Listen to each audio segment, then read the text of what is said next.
This being Elul, people are thinking about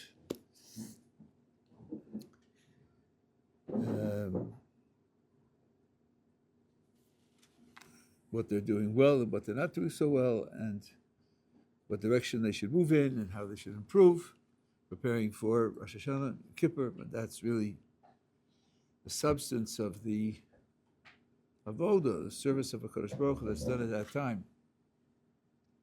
There's a global orientation which I think should be taken into account in terms of spiritual progress. We can put it in bold terms this way: do you make spiritual progress in a step-by-step gradual process, or, at least in the ideal, should it be simply a decision to do right and do good, period? Global, absolute, and universal. And in fact, there are those who think that the latter, the global and universal approach, is the most logical and the most required by a very simple mental calculation. HaKadosh Baruch Hu gave us the Torah. The Torah has in it mitzvos.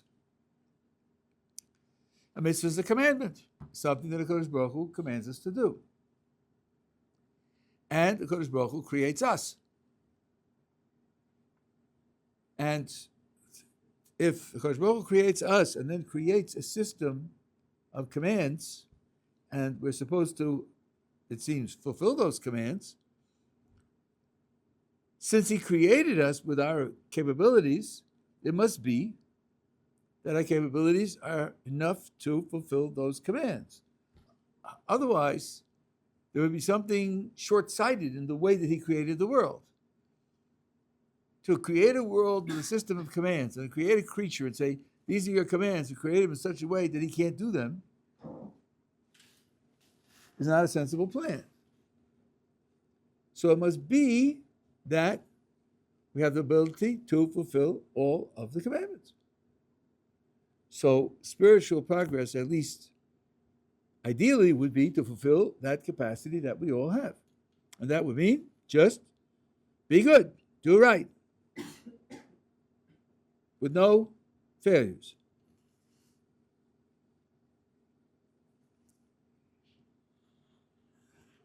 Part of this picture, right, just to take it out of the whole picture, part of the picture is the idea that having an obligation to do something implies that you're able to do it. So if HaKadosh Baruch Hu commands me, and that sets an obligation on me, it must be that I'm able to do it. Otherwise, in logic, in morality,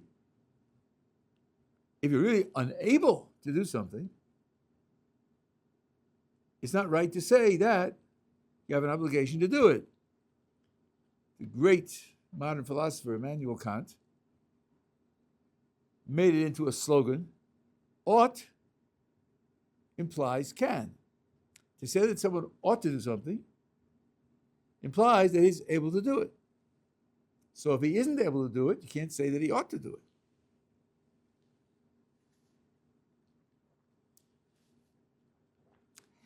And if you look superficially at the kinds of moral interactions that we have, it could appear that this is backed up by very simple, concrete judgments. A fire breaks out, and someone's sitting at the table, and there's a fire extinguisher nearby. He sees the fire, and he doesn't move. And the fire grows, and the fire department comes, and there's almost total loss. And you have the CCTV cameras watching him, and they see the picture, and they say to him, "What's the matter with you? You saw the fire. You did, and you didn't move? You didn't take the fire extinguisher and put it out before it got so big? Why were you sitting there?" And he says, "Take another look at the CCTV picture, look very carefully, and you see that I was tied to the chair.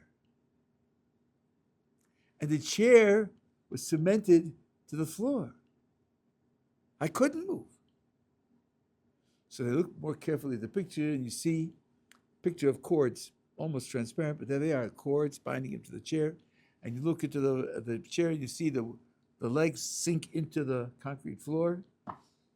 What do we say now? Oh, sorry. I shouldn't have said that you should do that, because obviously you couldn't do it. So all this supports the idea that when Kadosh Baruch Hu lays down commands, and those commands create obligations, we are obligated to do them. And since He creates us with our abilities, it should be that we are able to do them. Nevertheless, this is not the Jewish view, and it's also, at least I would say, philosophically avoidable. The argument is not airtight. Since Immanuel Kant took that position, it can't be just foolish or just discardable, but there's an alternative to it. And here's how you do it.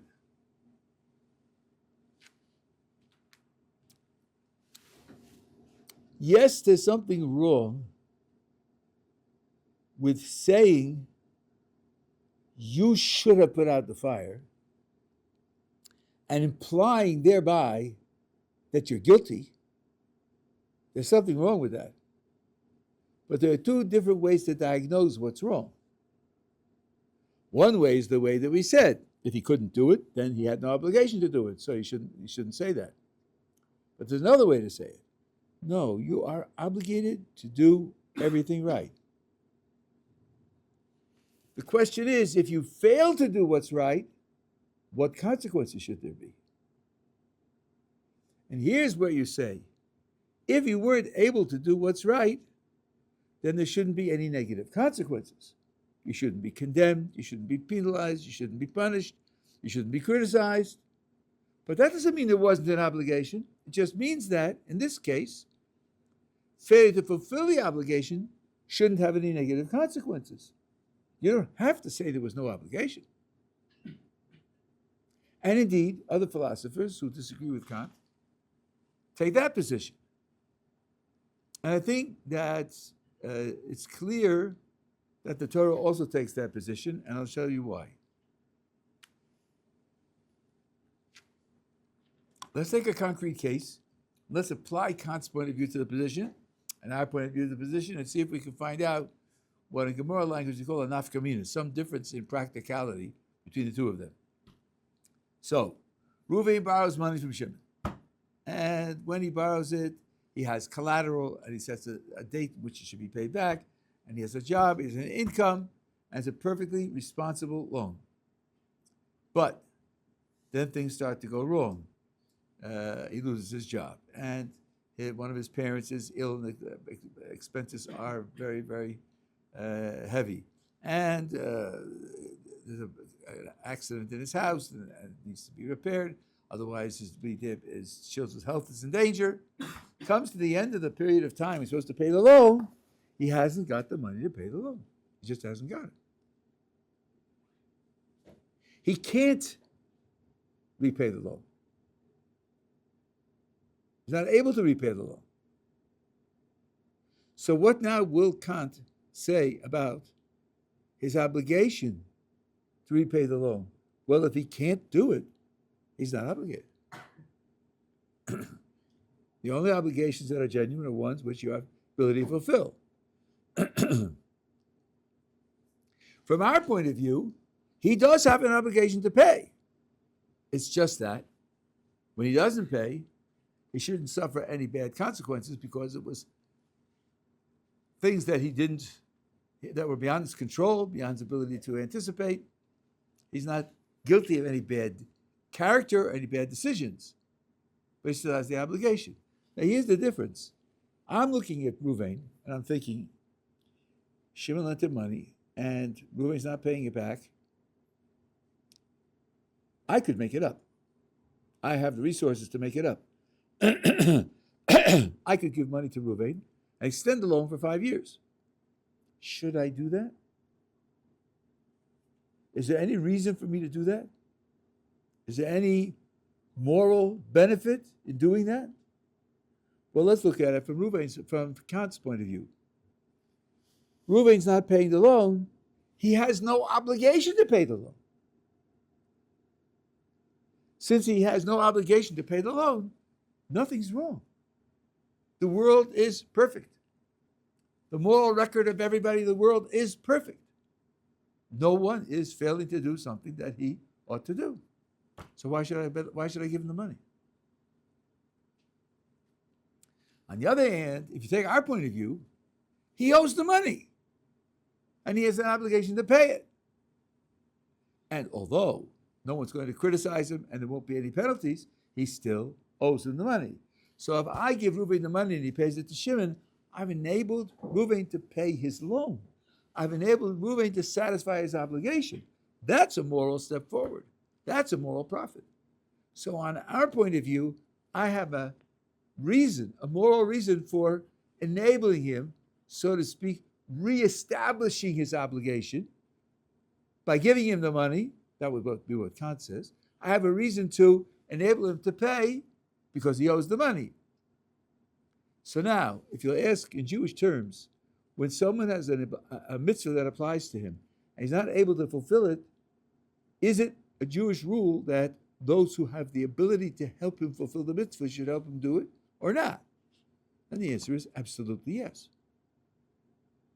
So we don't regard the obligation as disappearing because he can't. The obligation is there, and therefore we have a reason to help him fulfill that obligation. Okay? So now let's go back and analyze the question we started with. So God sets down a series of commandments. Must we assume, because he set down this series of commandments, that we are able to fulfill all of them immediately, simultaneously? The answer is no. We don't have to assume that, because God's position, so to speak, could be the second position that we described. Yes, these are your obligations, but if you don't fulfill your obligations because you're not able to fulfill them, there's no penalty. There's no criticism. You're not guilty of anything. The Creator could say, I'm perfectly satisfied with you because I too know that you weren't able. Yes, I laid down the system of commandments. And yes, I created you. And yes, I know what your capabilities are. In particular, I know that you don't have the abilities to fulfill all the mitzvahs that I laid down. And therefore, I set up the system in such a way that there's no penalty in failure. For someone who can't do any better, there's no penalty in failure. So we don't have a strong philosophical argument that it must be that you can snap your fingers and become perfect, because otherwise there'd be something wrong with God's creation. He'd be, so to speak, shooting himself in the foot if by laying down commandments that you can't fulfill. That's not true. Laying down the commandments sets the obligations that we have, and if at a certain time we're not able to fulfill them, so then that just means that we are not held accountable for the failure because we're not able to. And that leaves room for gradual growth in fulfilling the commandments. Are we together so far? So if you're challenged with the mitzvah, but someone else can help you accomplish the mitzvah, you're saying that's perfectly fine. You don't have to do it. If there's something going on and you're challenged by the mitzvah, you need help accomplishing it. It's better to have the help and get it done than fail and not doing it. Absolutely, absolutely. You're interesting. You're raising an aspect that I wasn't talking about. You're looking at it from the point of view of the agent who has to do the mitzvah. I was looking at it from the point of view of the helper who could help him do it. But what so you think, way it works. Right? And you're right. I think you're right. Either way, it works. And maybe I could add something here. Gee, your words reminded me of something which I don't usually bring in at this point, but I think that it could be relevant. Really, the best way to do a mitzvah is to do it out of, well, I'm quoting the Rambam, out of love of the Creator who commanded to do it. That's what he calls lishma. Doing it purely, with ideal motivation, means doing it Me'avas ha'adon asher tziva kain. From love of the master who commanded it. But Chazal said, and the Rambam quotes it word for word, La'olam yasuk adam b'torah or b'torah mitzvos shelo l'shma. Shemitoch shelo l'shma b'l'shma. A person should always involve himself in doing the commandments, learning Torah, doing the commandments, without ideal motivation. He should occupy himself in doing that, because by doing it with not ideal motivation, you'll eventually grow to come to do it with ideal motivation. So you're putting up with a compromise. You're starting off putting up with a compromise, and the Gemara says you should do that. And the example that I give, I mean, people, it's not my origination, everybody uses the same idea. Let's say the minyan starts at 7:30. In order to get the minyan at 7:30, you have to get up at 7 o'clock. Yeah, but when the alarm goes off at 7 o'clock, listen, my alarm has an old-fashioned alarm. It has a snooze button, Bang! And it goes off at 7:15. Bang! And it goes off at 7:30. Bang! I got to bed at 8:45, time for breakfast, so and so on. I know I should go to daven. Yeah, but the snooze button is right there. So sometimes I don't. So here's a thought. I'm going to say to Ruvain, let's set an appointment to learn 10 minutes before davening. At 7:20. And Ruvain says, fine. So now I set my alarm for 10 to 7. And it goes off at 10 to 7, and I'm struggling to find the snooze button, and I think, uh-oh. If I don't go down there, Ruvain's going to be there, and I'm not going to be there. So I grip my teeth and drag myself out of bed. And I meet Ruvain at 7:20, and I daven at 7:30. Now, time for a trick question, so think carefully. Why am I getting out of bed?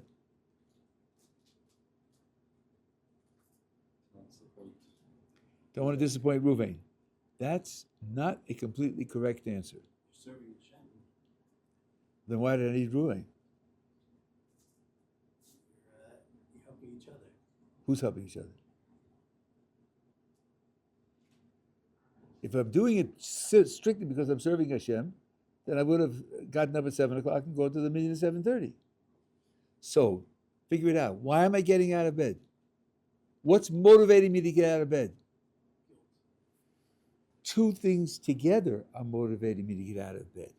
One motivation is to go to daven with the minyan on time, and the other is to avoid embarrassment in front of Ruvain. Both are working together. After all, if I didn't have any motivation to go to daven on time, I wouldn't have asked Ruvain for the appointment so as to introduce the embarrassment of not meeting him. I wouldn't have bothered. I just would have gotten up at 8:45, going to breakfast. So really, it's two motivations. So what the picture of this person, the correct picture is this. He knows he's got to go to daven. It's important to daven. It's right to daven. But he also knows that he has laziness, which makes it hard for him. So hard that sometimes he doesn't succeed in overcoming it. Now, please mark my words. I didn't say he can't succeed. That would mean he doesn't have free will. I'm not going there. I'm not saying yes or no. But the fact is that sometimes he doesn't overcome it. So his thought is, my motivation to daven on time isn't enough to get me there. But if I have my motivation to daven on time, plus my dislike of being embarrassment in front of Ruvain, the two of them together will get me there. So this means that the whole reason I made the appointment with Ruvain is because I do want to get to daven on time. It's just that my desire to get me to daven on time, it doesn't reliably get me out of bed, so I added it in. And now you will begin to understand the spiritual logic in saying, well, if you do that, you'll grow to the point where you'll be able to get there just because of your desire to daven. Your commitment to davening will grow. Because the whole purpose of introducing the selfish motivation was to get where your pure motivation wants you to go. But now let's just, this I've said, it's on tape, 100 times. But now, because of your question, I think, though, it's your question, because now I see that the very fact that the Gemara told us to do that, the Gemara is saying, even though the ideal is to do it purely because of your motivation to serve Hashem, it's not realistic to think that you can simply do it for that reason. Snap your fingers and say, okay, it's been a tzaddik gomer, I'm perfectly righteous, I'm going to do it because Hashem wants it. Many people can't do that. In fact, one of the commentators says, notice the word la'olam, always a person should occupy himself with doing it partially for self-motivation, because in that way he'll graduate to a perfect motivation. Meaning, this is the Koch Yitzchak as a commentator on the writings of Michel Salanter, meaning that if you think you can get there without relying on this, you're making a mistake. You're going to need this. But this is, I think, good. This is one proof that this idea of gradually growing into the appropriate service of Hashem is something which Jewish sources take seriously. They take it as normative. Okay, we're together so far? I want to give you two more sources on the subject, both in the Rambam. The Rambam, in Hilchos Tshuva, the 5th chapter, says the following. Ruchshus kol adam nesunid lo. A man, each person has power over his own actions. The word reshus here means power. Imrotza lahatos atzmo the derech tova v'liyos tzadik. If he wills to incline himself to a good path and be righteous, harshus biyado, he has the power to do that. If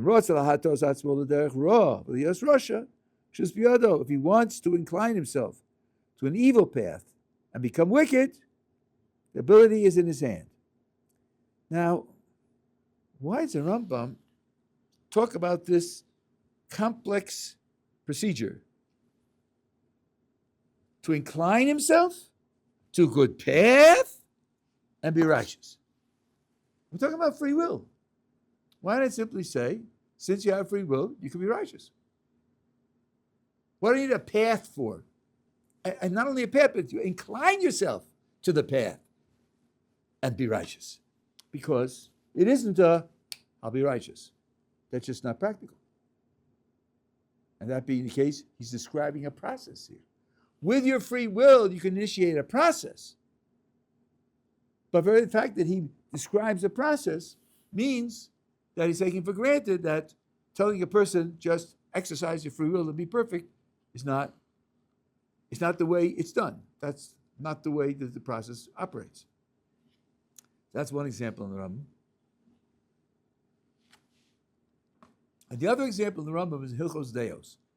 Hilchos Deos are the laws of constructing for yourself appropriate character traits. The word Deos there means character traits. And the Rambam has an elaborate psychology there, together with many sources from Chazal. There are active characteristics that are associated with HaKadosh Baruch Hu, with the Creator. And the idea is to build your character to imitate those active characteristics in your own character. And the Rambam describes character traits on a certain structure where he gives a lot of examples. I don't know if everyone will work this way, but a lot of them work this way. You have a certain quantity, and there's too much, too little, and a medium amount that's appropriate. So, for example, let's take your attitude towards spending money. You probably have heard of this. There are people who can't spend money. They just can't spend it. This is a person who, let's say, starves to death, and you find $250,000 in cash buried in his mattress. He just can't spend it. He can't give it away. It's a sickness. It's a terrible sickness. And there are other people who can't hold on to money. They just throw it away. They just, spend it and they end up with nothing. Both of those are sicknesses. One is too much of a spendthrift, and the other is too tight-fisted to let go of a dime. So the Rambam says both of these are bad. Good, of course, is where you consider making the expenditure and you evaluate your resources and make a reasonable decision. Now, says the Rambam, what would happen if a person finds himself at one of the extremes and he's stuck there? He's really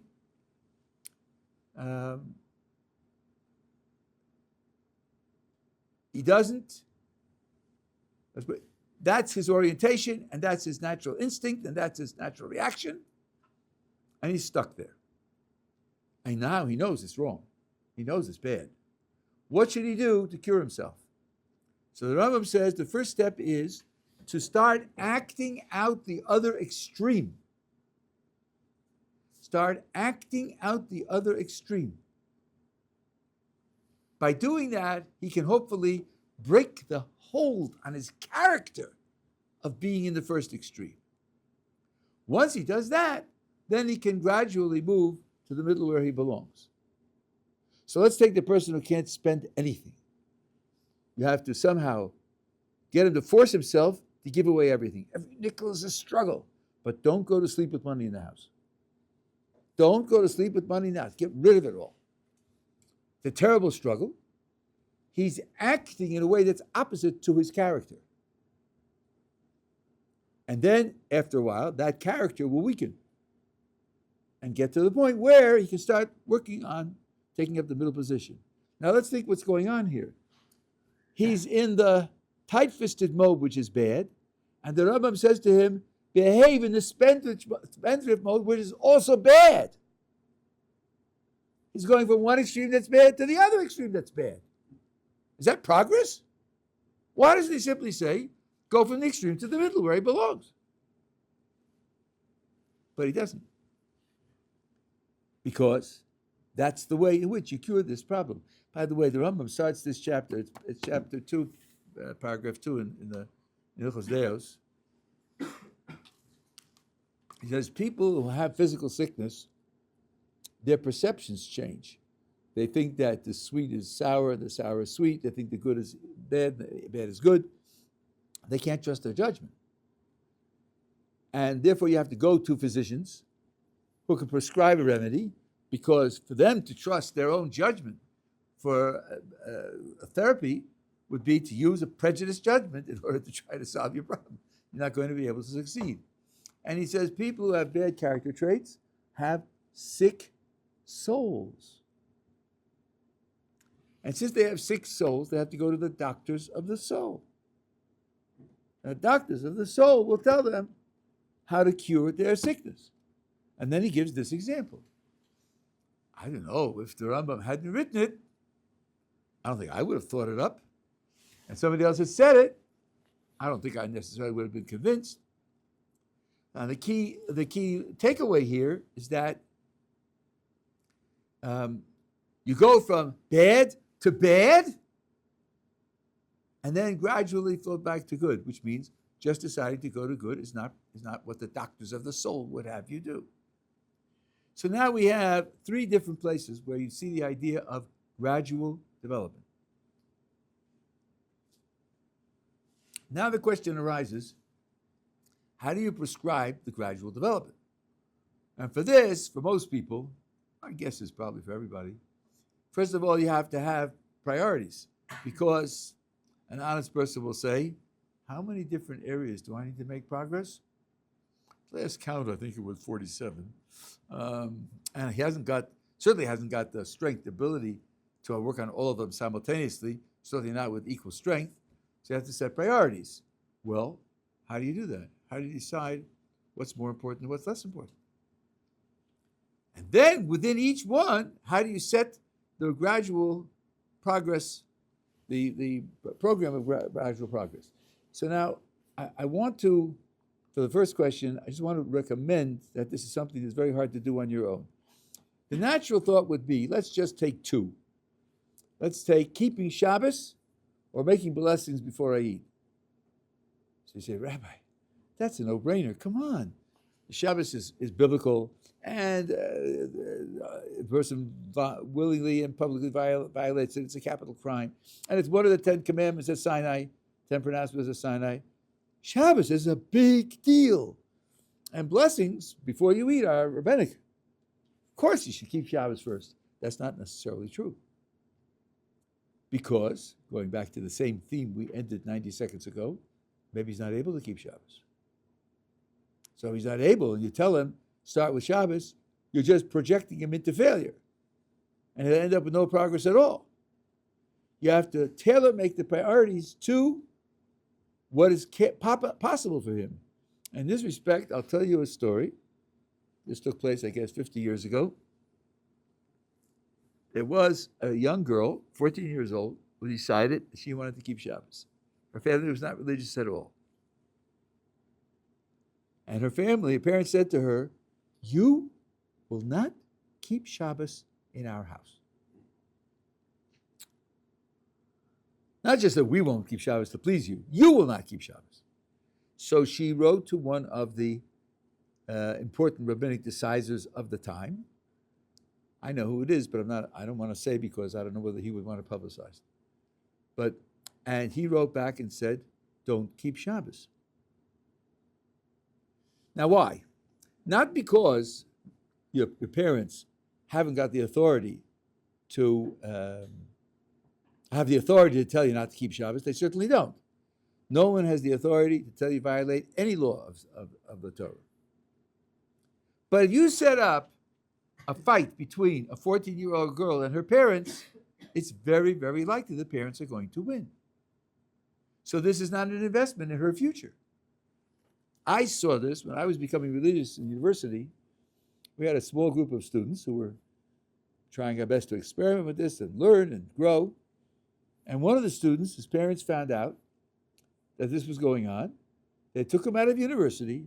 They kept him out for a year. They sent him regularly to a psychiatrist. And when he came back, he was cured. He was cured. It had nothing to do with us, no connection with us whatsoever. I don't know if he was on medication or was on medication, but they did it. They beat it out of him. And he was cured. So in other words, it was set up, I guess he was a sophomore in university, not a 14-year-old girl. So when you're setting priorities, the priorities are determined by the long-term effect for your development, not in terms of the legal priority of the choices that you have in front of you. And that, of course, requires knowing yourself well and being able to anticipate the consequences. And that's something which you should take counsel on, because it's very hard for someone who hasn't gone through the process to predict how it will work out. Now let's talk about taking gradual steps within a particular area. Many years ago, I met a businessman in Detroit, who was getting interested. And he had some Shabbat experiences. And he said to me, Rabbi, I'm really impressed with Shabbos. Shabbos is really impressive and beautiful. But I can't keep Shabbos. So I said, why not? He said, well, I have this job. I said, yeah, but what's that got to do with Saturdays? He said, Rabbi, I'm a negotiator for this company, and we negotiate at golf on Saturdays. That's when the negotiations take place. So I'm not going to be in synagogue on Saturdays. I just can't do it. So I said to him, well, how many Saturdays a month do you have to be on duty negotiating for your company? He said, 3 out of 4. I said, keep Shabbos once a month. Shabbos once a month. Similarly, we had a boy here from Michigan State University a million years ago, and he was here for the summer, and he said the same thing. Shabbos is absolutely wonderful and beautiful and inspiring, so on and so on. But I'm going back to Michigan State University. Now, the top priority at Michigan State University is football. And number 2 is football. And number 3 is football. And other things are 4, 5, and 6. And football is Saturday afternoon, and don't talk to me about football, he said. Off limits. That's going too far. That's off limits. So I said to him, keep Friday night. They don't play football Friday night. You could probably figure out the reasons. Friday night? Keep Friday night. Now, what's going on here? Am I saying, well, for you, Shabbos is only Friday night, and for the other guy, Shabbos only once a month? No. I made it very clear to them. Shabbos is 25 hours a week, every week. That's what Shabbos is. But, like we said now 20 minutes ago, if you can't do all of it, do as much of it as you can, and then on the rest, it's beyond your capability, and you'll carry no guilt, no penalty, because you're doing everything that you can. Similarly, I don't know if you're aware of this, but when people need help, sometimes the community wants to earn some kind of merit on their behalf. So the community will do a mitzvah, they'll divide it up among themselves, so the community as a whole fulfills this mitzvah in an appropriate way. For example, they'll learn pieces of the Torah in their merit. One of the things that they do this with is Lashon Hara. Lashon Hara is true derogatory remarks made about another Jew. And we don't allow that, even though they're true. So what they do is they split up the day.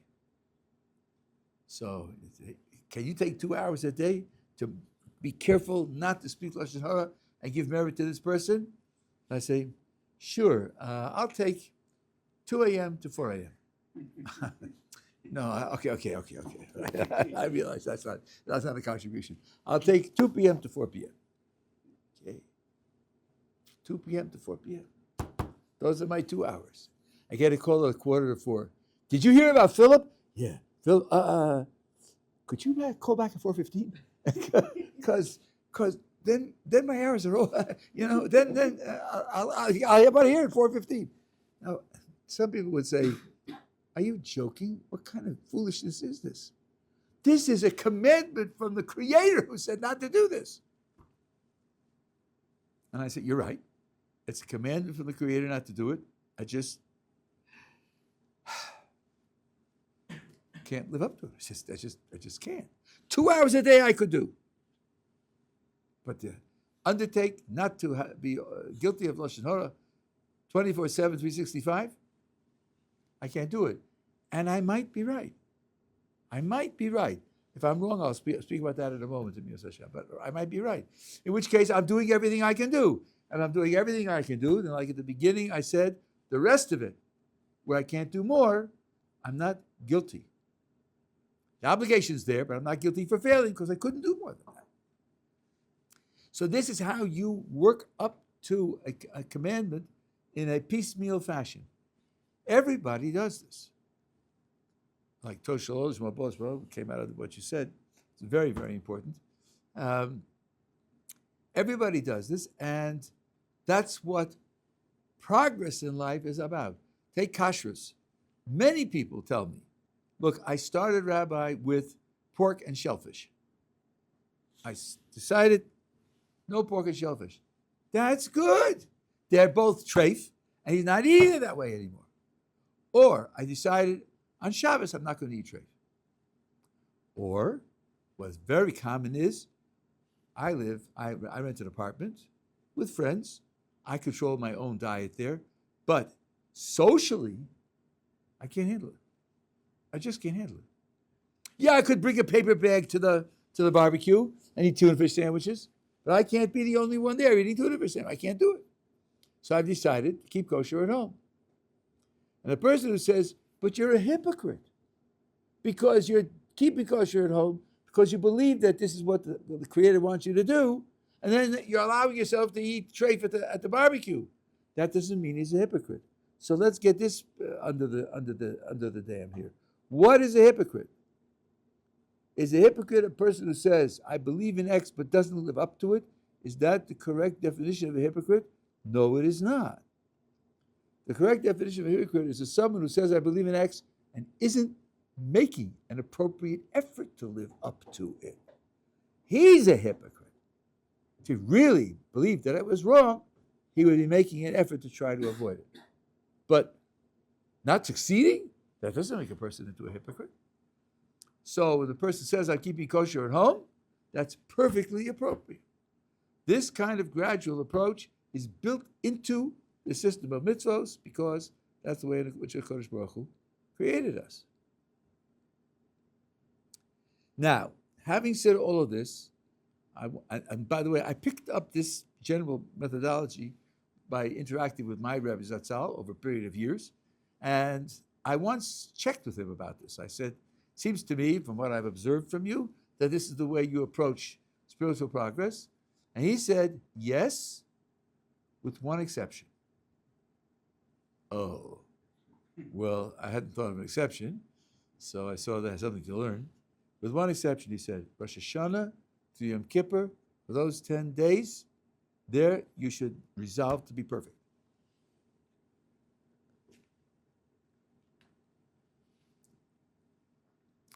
Okay, he was my Rebbe. So I said, okay, that's what I have to do. Part of the reason, now I don't remember whether he said this to me or whether I sort of figured out myself, you're doing things gradually, you're taking small steps. Do you know what you're capable of? Do you know what your goals should be? Do you know how fast you should take the steps? Maybe not. Maybe if once a year you make an effort for 10 days to be perfect, you'll surprise yourself and say, wow, I didn't think I could do all of that. So instead of aiming to perfect this mitzvah by 2 years from January, I could aim to perfect it by December because I'm stronger than I thought I was. That's worth knowing. That's worth learning. That's what I thought of then. Right now I'm learning the Tanya, and he says it in a very dramatic way. Let's see what it means to do tshuva. Let's talk about a deliberate transgression. The last time I had a bacon cheeseburger. I mean, I'm making this up. I don't think I've ever eaten a bacon cheeseburger. But there are people who like them, I'm told. Last time I had a bacon cheeseburger. Right? That wasn't right. That wasn't a right thing to do. Because Baruch Hu doesn't want me to do it. I'm going to do tshuva, and I'm not going to do that again. What's the that? Well, the Tanya says there are two aspects here. One is eating bacon cheeseburgers. That's part of what's going on. But another part of it is rebelling against the will of the Creator.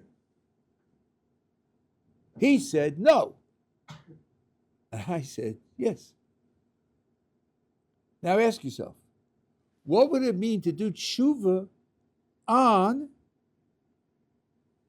rebelling against the will of the Creator? It would mean saying, I'm not going to do that again. I'm not going to rebel against the will of the Creator again. Well, that would include everything. That can't be piecemeal. You can't do tshuva on one transgression, leave other transgressions in place, and do them slowly over time, because that would mean on the linchpin of the failure, which is rebelling against the will of the Creator, you're not doing tshuva. So I just read this a month ago. So I thought that's probably another aspect of what the Rebbe meant, though he very often told us things that didn't tell us the sources. But really, the tshuva is something which has to be global, because otherwise you're not doing tshuva on that key aspect of the failure. And then, having seen it in the Tanya, I was reminded of something the Rambam writes. I heard shiurim from Rabbi Soloveitchik, Yeshivat Ohr Somayach, in Boston, many shiurim. And I remember him talking about this, that tshuva has to be global. And I remembered him associating with the Rambam. I didn't remember where he got it from, but maybe I've remembered that also. Because the Rambam says the following: before a person does tshuva, he uses very extreme terminology, because Baruch Hu hates him and is disgusted with him and dissociates from him, cuts himself off from him, and he prays and he's not answered, and so forth and so on. And then he says, now that he's done tshuva, he's beloved. And the Kodesh Baruch Hu embraces him and wants him to be close. And when he davens, he answers him. Wow, that's a very dramatic change from being hated to being beloved, from being distanced to being embraced. Now, let's picture partial tshuva. I have these three different areas of failure. A, B, and C. All of them deliberate. I'm not fighting hard enough to overcome them. I think, you know what? I'll quit A. I'll quit A. Yeah, I'm going to give up A. B and C, I'll wait till next year or next decade. Right now, I'm giving up A. Would that justify going from being hated to being beloved when I'm keeping B and C available to continue to violate his will? It sounds a little exaggerated to think that just for this partial knocking off 1 out of 3, the person goes from being hated to being beloved. So it could be that that's where the Rambam also says tshuva really is a global process. So then you get the Rebbe's two-pronged methodology. In January and in May and in August, gradual, step by step, working on it in a piecemeal manner. But for Rosh Hashanah, Yom Kippur, that's when the mitzvah of tshuva comes to an end. Maybe we'll talk about that. The tshuva comes to an end. I'm quoting the Rambam's words. And by the end of Yom Kippur, it needs to be done. Maybe there it has to be universal, because otherwise tshuva really hasn't been done.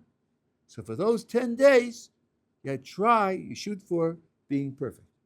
So that's what I want to leave you with, the idea of gradualism. Gradualism is appropriate 95% of the year, but for those 10 days, that's where you shoot to be perfect. Okay?